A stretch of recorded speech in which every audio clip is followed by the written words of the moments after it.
27ஆம் தேதி கோவை மாவட்ட நிர்வாகமும் கோவை மாவட்ட ஜல்லிக்கட்டு பேரையும் இணைந்து மாபெரும் ஜல்லிக்கட்டு போட்டியை எல்என்டி பைபாஸில் நடத்த இருக்கின்றோம். திராவிட நாயகர், நல்லாட்சி நாயகர், தமிழகத்தினுடைய முதல்வர் அவருடைய நல்லாசியுடன் துணை முதல்வர் மரியாதைக்குரிய உதயநிதி அவருடைய ஆலோசனையின் பேரிலும் கோவை மாவட்ட பொறுப்பு அமைச்சர் மரியாதைக்குரிய மாண்புமிகு செந்தில் பாலாஜி அவருடைய தலைமையிலே இந்த போட்டி நடைபெற இருக்கின்றது.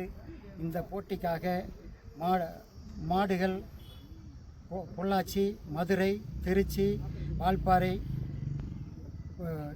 போன்ற பகுதி, ஈரோடு போன்ற பகுதிகளிலிருந்து கலந்து கொள்ள இருக்கின்றார்கள்.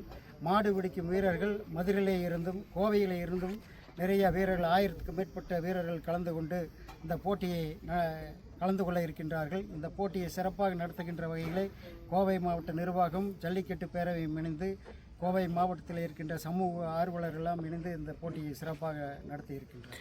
பார்வையாளர்கள் 50,000க்கும் மேற்பட்ட பார்வையாளர்கள் கலந்து கொள்வார்கள் என்று எதிர்பார்க்கின்றோம். அதற்கு தேவையான காலரி வசதிகள் வேலைகள் நடந்து கொண்டிருக்கின்றன.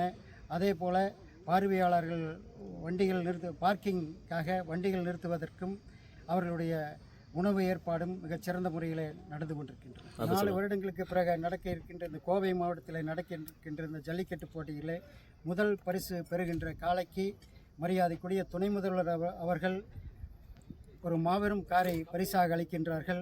அதே போல் மாடுபிடி வீரர்கள், 1ஆம் இடத்திற்கு வருகின்ற மாடுபிடி வீரர்களுக்கு கோவை மாவட்டத்தின் பொறுப்பு அமைச்சர் அவர்கள் மற்றொரு காரை பரிசாக அளிக்கின்றார்கள். 2ஆம் இடம் வருகின்ற வீரர்களுக்கு மோட்டார் சைக்கிளும், 3ஆம் இடம் வருகின்ற நண்பர்களுக்கு நிறைய பரிசுகளும் காத்திருக்கின்றன. அதே போல் கலந்து கொள்கின்ற அனைத்து மாடுகளுக்கும், மாடுபிடி வீரர்களுக்கும் பரிசுகள் கொடுக்கப்பட இருக்கின்றன. ரேக்லாவுக்கு பிறகு ஜல்லிக்கட்டை இந்த மாவட்டத்தில் 3 முறை நடந்திருக்கின்றன.